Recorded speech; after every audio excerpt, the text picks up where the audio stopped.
Student, today we are going to read English book Beehives, chapter number first. The fun they had. ऐसा fun जो वो करते थे. इस चैप्टर के ऑथर हैं इसाक असीमोव, जो हमेशा अपनी बुक में साइंस से रिलेटेड जो भी मतलब वो स्टोरी लिखते थे वो साइंस से रिलेटेड ही लिखते थे. Before you read, story read करने से पहले हम कुछ इस लेसन में जो है वो पढ़ेंगे.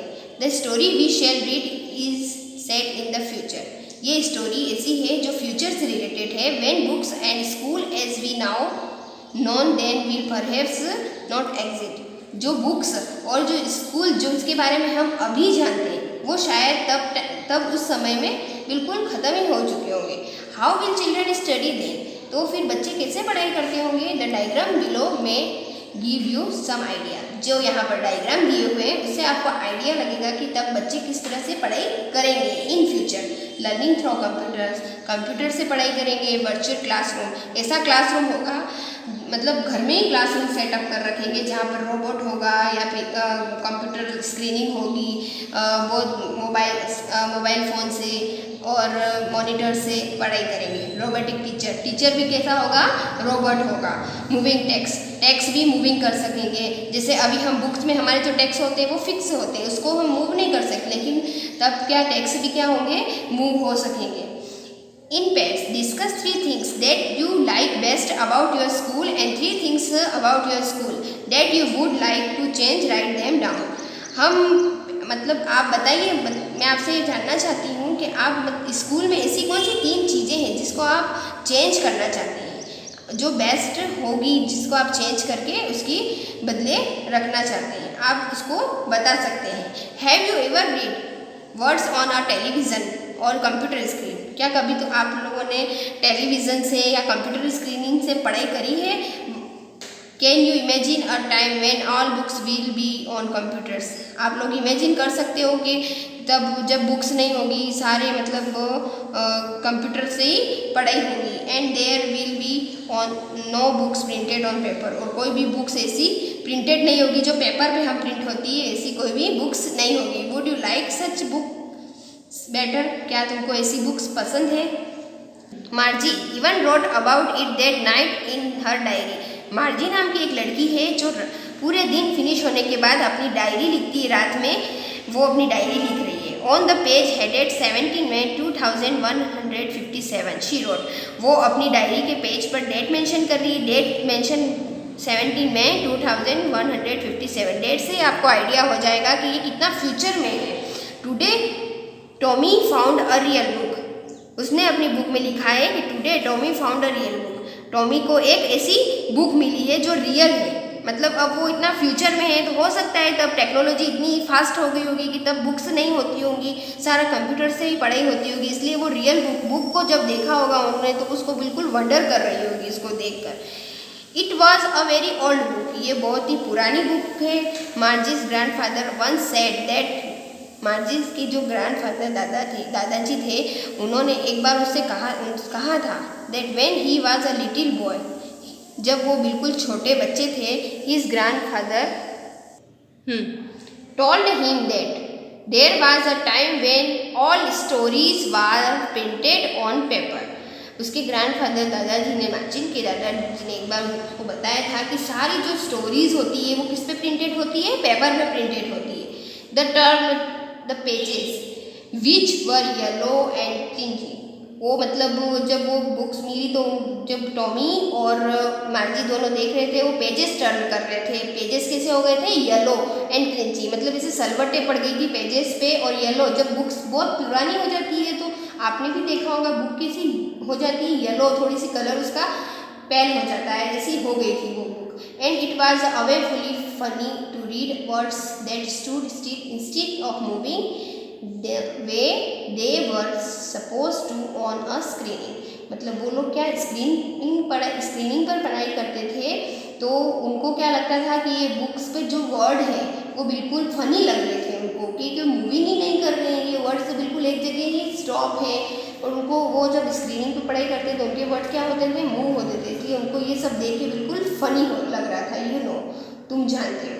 And then when they turn back to the page before, जब वो बार बार पेज टर्न कर रहे थे, पेज टर्न करने से पहले, it had the same words on it, मतलब वो वर्ड मतलब एक ही जगह पर रह रहे थे। Then it had when they read it the first time, क्योंकि उन्होंने ये बुक फर्स्ट टाइम ही पढ़ी थी, इसलिए उनको बिल्कुल ही स्ट्रेंज लग रहा था कि ये सारे बुक्स के वर्ड्स हैं वो बिल्कुल क्या है, एक ही जगह पर फिक्स है। जी द टॉमी सेड, जी मतलब उसने इसे एक्सप्रेशन दिए और कहा व्हाट अ वेस्ट, ये कितना वेस्ट है। When you are through with the book you just throw it away, कि जब तुम इस बुक को पढ़ लोगे पूरी तरह से फिर इसका कोई यूज़ ही नहीं है, इसको क्या कर दोगे, तुम फेंक दोगे। आई गेस, मैं ऐसा सोचता हूँ, our television screen must have had a millions books on it and it's good for a plenty more, I would not throw it away. मतलब जो हमारी जो टेलीविज़न स्क्रीन है, जो टॉमी और जो मार्जी पढ़ाई करते हैं, उनकी जो टेलीविज़न स्क्रीन है, कंप्यूटर स्क्रीन है, उस पर बहुत सारी मिलियंस बुक्स होती है। वो लोग तो पढ़कर और वापस वहाँ पर बैक कर देते हैं, उनको मतलब कोई ज़रूरत ही नहीं होती उनको फेंकने की। और ये तो बहुत ही उसको क्या लगा, टॉमी को बेस्ट लगा कि ये बुक को पढ़ के और क्या कर देंगे, वेस्ट ही कर देंगे। सेम विथ माइंड सेड मार्जी, मार्जी ने भी ऐसे ही कहा कि हाँ मुझे भी ऐसा ही लगता है। She was 11 and had not seen as many tele book as Tommy had, he was 13। भले ही वो मार्जी ने इतनी टेली बुक्स नहीं देखी है जितनी कि टॉमी ने देखी होगी, क्योंकि मार्जी क्या है 11 ईयर्स की है और टॉमी 13 ईयर्स का है, वो उससे बड़ा है। फिर भी उसको ऐसा ही फील हो रहा है कि ये बुक्स पढ़ने के बाद वो क्या कर देते होंगे, फेंक देते होंगे। She said where did you find it, Margie ने टॉमी से पूछा कि तुमको ये बुक कहाँ से मिली। In my house, he pointed without looking because he was busy reading in the attic, उसने बिना पॉइंटेड किए ही बता दिया क्योंकि वो बिजी था बुक को पढ़ने में, और ऐसे ही बोल दिया कि वहाँ एटिक, एटिक मीन्स होता है ऐसा स्टोर रूम जो एक स्टेयर सीढ़ियों के नीचे बना हुआ रहता है, ऐसा स्टोर रूम जहाँ पर बहुत सारी चीज़ें रखी होती है, वहाँ पर उसको वो बुक मिली। व्हाट्स इट अबाउट, उसने पूछा कि इस बुक में क्या है। स्कूल, उसने बताया कि स्कूल के बारे में। मार्जी वॉज स्नॉरफुल, स्कूल, मार्जी मतलब ऐसे अजीब से रिएक्शन देते हुए कहा कि स्कूल के बारे में। What's there to write about school, I hate school, कि स्कूल के बारे में कौन लिखता होगा, मुझे तो स्कूल बिल्कुल भी पसंद ही नहीं है। मार्जी ऑलवेज हेटेड स्कूल, मार्जी को हमेशा स्कूल से नफरत है। But now she hated it more than ever, लेकिन अब जैसे जैसे वो बड़ी हो रही है उसको स्कूल से और ज़्यादा क्या हो रही है, नफरत होती जा रही है। The mechanical teacher had been given her test after test in geography, मतलब जो उसका मैकेनिकल टीचर है, मतलब तब के टाइम में क्या होगा, फ्यूचर में टीचर भी कैसे होंगे, मशीन से बने हुए होंगे, वो उसको मतलब हर हमेशा क्या देते हैं, हर टेस्ट के बाद टेस्ट देते ही रहते हैं जोग्राफी में।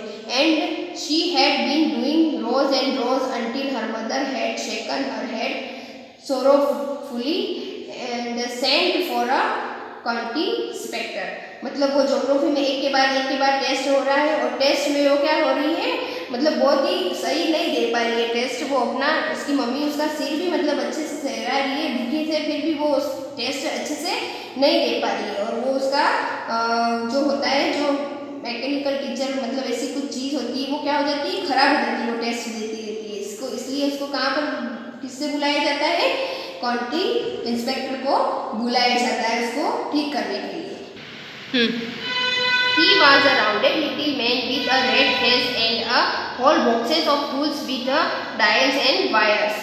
अब वो जो एक क्वालिटी इंस्पेक्टर होता है उसको उसकी मम्मी बुलवाती है, वो एक बहुत ही मोटा और रेड फेस वाला मैन होता है, उसके पास बहुत सारे एक बॉक्स होता है, उसमें बहुत सारे टूल्स होते हैं, डायल्स होते हैं और बहुत सारे वायर्स होते हैं।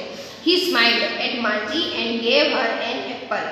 वो मार्जी के सामने देखिए हंस मुस्कुराता है और उसको एक एप्पल खाने के लिए देता है। Then took the teacher apart, और फिर जो टीचर मतलब एक मशीन ही होती है, वो उसको खोलता है। Margie had hoped, he would not know how to put it together again, Margie मन में ही ऐसा सोचती है कि अच्छा हो कि ये मशीन को इन्होंने खोल दिया है तो इसको वापस से इसको फिट करना नहीं है। But he knew how all right and How old?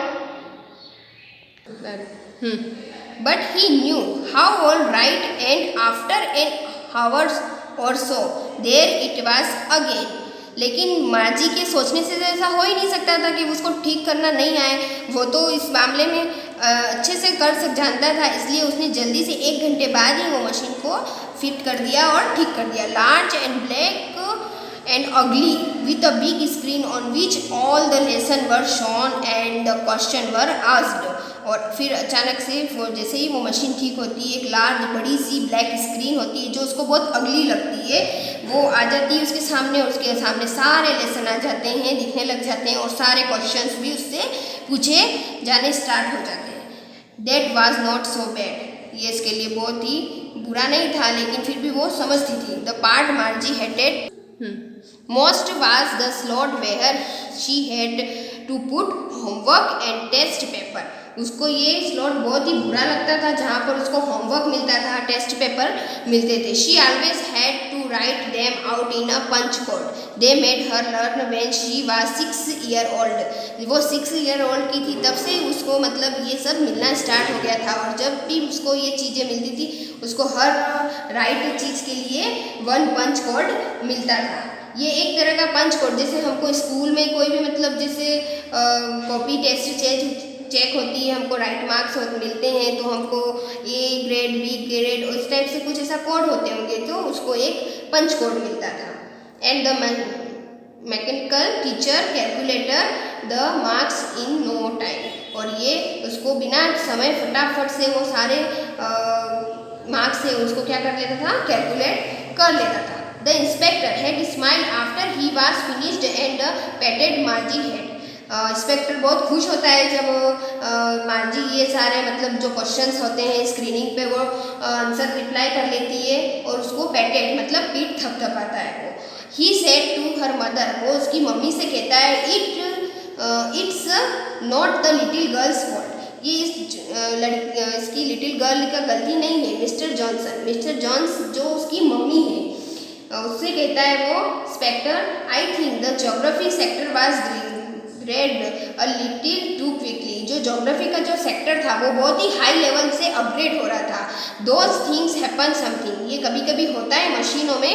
I have slowed it up to an arrange 10 year level, और मैंने इसको क्या कर दिया है, अब स्लो लेवल कर दिया है, इसका अरेंज कर दिया है। 10 साल का जो IQ लेवल होता है बच्चों का, उसके अकॉर्डिंग मैंने इस मशीन को सेट कर दिया है। Actually the overall pattern of her progress is quite satisfactory and he patted Margie head again, और उसको मतलब समझाया कि ये सारा प्रोग्रेस क्या होता है, हमारे सेटिस्फेक्शन के लिए होता है।